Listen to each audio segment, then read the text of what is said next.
All right, hello everyone. So I often get asked a lot about which automation platform should anybody use. For example, in today's day, when we have all these available options of n8n, Make, and all those incredibly powerful no-code builders available at our fingertips, that it becomes quite difficult to make a decision like which specific automation platform is best for your purposes. And I have worked with Make as well. I've worked with n8n, and I've also explored other vibe coding automation builders like Cursor. And honestly, the answer to this question is very basic and very simple. And it all comes down to what exactly are you building? Is this like a very small, specific automation for a very small task, or does it involve like complex multi-agentic workflows, or does it have like multiple loops within the same automation, or does it require like some sort of human feedback, human involvement, all of that. And this is what helps me decide like which specific automation platform should I go after. So Make is great. Make is very visual, very super easy to use. If you're starting into AI and automation, then Make is your best friend. I also started initially building all of those small automations through Make itself because it is very user friendly, and also they have an incredible customer support, which is like very responsive, and they would really dig in and sit with you and help you resolve whatever issue you are stuck in. And that is like the 90% of the decision is based on that. Like, do am I getting any good customer support out of this tool or not? And if yes, then definitely I'd go with Make as well. It is, when we talk about Make, it has like all of these available configuration options with 3000 plus built-in apps and integrations, and you can just connect any tool with any other tool, and then just build the Make helps you build that gap between one app and the other app, and you can easily send data from one of the apps to any other apps, and then just it is perfect, I would say, for any sort of simple automations. Like if I have to make any basic automation where, let's say, if it's for marketing purposes, like whenever a user fills in a form and then I have to send an email, then instead of getting into any complex workflows, I would simply go to Make and I would connect those two nodes, and then just Make would do rest of the process. So for example, in here, as you can see, Makes help us with all of these nodes. You can just pick up any specific one and then consider any specific modules as per your automation requirement. One perfect thing about Make is that it does have all the maximum apps within it, and you can easily, like for most of the common use cases, you can easily fetch just the app itself, and you can authorize it with your own maybe Google credentials or any other credentials, and you are good to go. However, there also is like a big challenge with Make, which I feel is like whenever there is any or slight complexity in the scenario itself or in the automation that I'm trying to create. For example, it involves maybe nested folders in Google Drive. Then it, like, Make does not have that kind of flexibility to handle all the nested folders. It would just give me the option to watch one specific folder file from a Google Drive to like I can only select one specific folder at a time in one specific scenario. And if I have to cover all of the like maybe 10 nested folders, and I have to create 10 specific scenarios to handle each of that, which I feel is like that's the limitation why I would switch to any other automation tool instead of Make. And that is exactly the reason, for example, with the automation that I want to create, that is the major reason why I would switch to any other automation tool other than the Make itself. Next on the list is n8n. So n8n is like another one of the automation tools, super powerful, super helpful in creating all of those automations.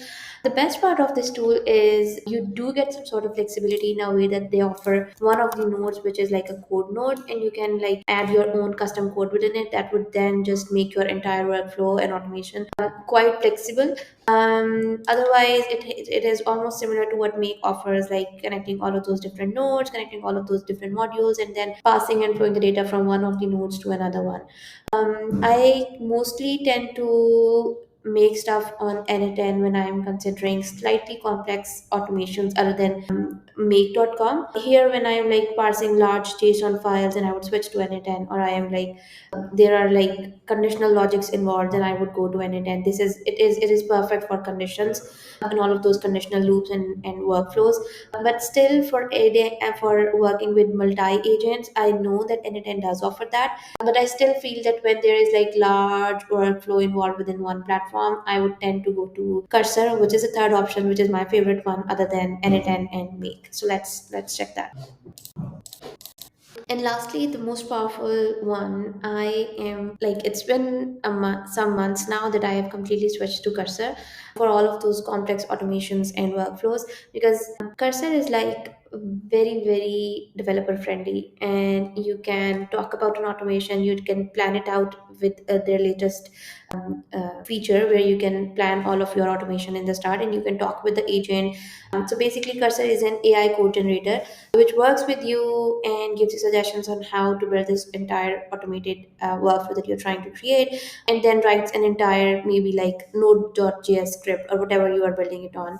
And then that entire script is like, it can be transferred to GitHub because Cursor is very GitHub friendly, and you can just work on GitHub with it. So you can make any changes to the repo itself. Your team can work on the same project on each of the specific branches and then merge it all together. And then finally, once your workflow automation is working perfectly, the script is working fine, you can then run it on something called Render, which is personally super, super helpful, and why one of the favorite go-to platforms for whenever I've created one script for any automation. And then I would put it on GitHub, and then I would like create a new web service on Render, and then connect that GitHub account to Render, which will then automatically run, and this will automatically trigger whenever there is like new webhook incoming or any automation for looking for any changes in our Google specific file, or any new automation specific criteria, like this is the starting trigger or webhook or any starting point, and then that how it would start from there. So on Cursor, if we talk a little bit in more detail, this video is not about like discussing Cursor in detail, but this is a vibe coding tool where you can talk with the AI agent and discuss what automation you are building, and it will help you and create an entire coding script at your fingerprints. And then you can like connect all of your credentials in a specific environment variables file, and then you would connect it to Render instance. This is my most favorite one. The beauty of Cursor and Render is, again, it is very cost friendly, and Cursor lets you give the opportunity to connect multiple APIs, to connect multiple integrations into the same platform. It is super powerful, and again, it also works with a lot of different multi-conditional workflows, multi-agentic workflows, all within the same script, which I believe is super, super valuable as compared to Make or n8n. Another important feature with Cursor is that whenever you're running it on Render, is like you do get the ability to see like very detailed logs. You can see an entire history of how the automation ran, all the specific ones, how where at what specific point your automation broke, and all of those triggers are like super, super valuable. So yeah, I think that this is currently in all the AI and automation builders. Cursor and Render, the combination of Cursor and Render is becoming a lot, famous, and a lot more and more people are switching to it. And me as an AI and automation architect have entirely switched to this amazing combination of tool, which is giving me way more power in building my automations more accurately, more flexibly, and more in way less time. For instance, I created an automation that was built on related to Google Drive syncing with document store, and Make failed because it did not have that kind of flexibility, and it failed because again it was too complex for n8n. And then I built it on Cursor and then put it on Render, and it's working perfectly fine. And all the time it took me was barely like 3 to 4 hours or so, including all the debugging and all of that stuff. Other than that, another instance was Zoom webhook or something. It was a Zoom recording when I had to create one transcript and then process all of that and something related to that.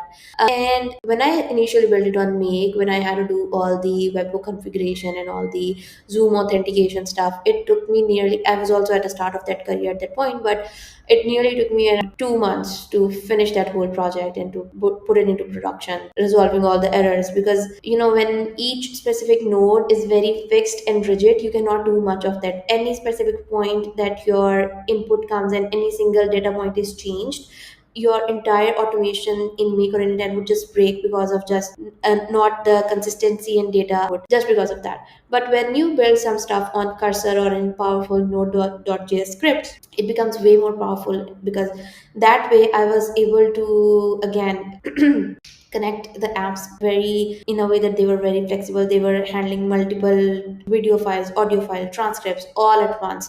But in Make, I had to make like each specific loop if it is an audio file, and again it was breaking because in make.com you have to work with binary files, and then you need to parse that binary file and convert it into another format, and that itself includes like 3 to 4 different modules of doing that. So to wrap up my entire conversation, I think the decision point is very simple.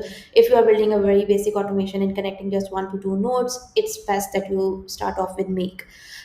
If you have a slightly different, slightly more advanced logic that you need to implement, and maybe you need to write your own code, then n8n would be the best option to go to. And then if your automation involves like multi-runs, and it should run on a regular basis, and it's quite complex, it involves multi-agents, it involves conditional workflows and all of that, and it needs to be flexible, and you need detailed logs of the entire script, then Cursor is the best option to go to. So yeah, let's see what you share.